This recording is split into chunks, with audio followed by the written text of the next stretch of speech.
আসসালামু আলাইকুম ভিউয়ার্স। আপনারা জানেন যখন আমরা অপারেশন করি তখন বিভিন্ন ধরনের সেলাই বা সুচারের প্রয়োজন হয়। তো অপারেশনের ক্ষেত্রে এই সেলাই বা সুচার করাটা একেবারে অপরিহার্য অংশ। তো বিভিন্ন ধরনের সুচার রয়েছে তার মধ্যে একেবারে প্রাথমিক যেই সুচারটা তাকে আমরা বলে থাকি সিম্পল কন্টিনিউয়াস সুচার। তো এই সুচারটাই আমি আজকে আপনাদের দেখাবো। আশা করি আপনারা সম্পূর্ণ ভিডিওটি না টেনে দেখবেন।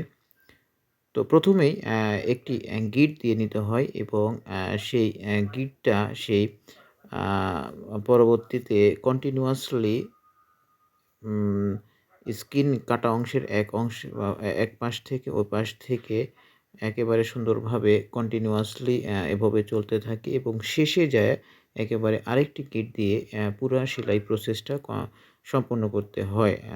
যেহেতু ১ম এবং শেষেই শুধুমাত্র গিঁট থাকে এবং একটা সেলাই দিয়ে পরপর কন্টিনিউয়াসলি এই সুচারিং পদ্ধতিটা চলতে থাকে সেজন্যই তাকে সিম্পল কন্টিনিউয়াস সুচার বলা হয়। তো আপনারা দেখতে পাচ্ছেন যে আমি একেবারে একটি স্কিনের কাটা অংশের এবং অপর কাটা অংশের সাথে আ সেলাই করে চলে যাচ্ছি এবং শেষে একটি গিঁট দিলাম। এই গিঁট দেওয়ার ফলে পুরা স্কিনটা একেবারে অ্যাডজাস্ট হয়ে গেল।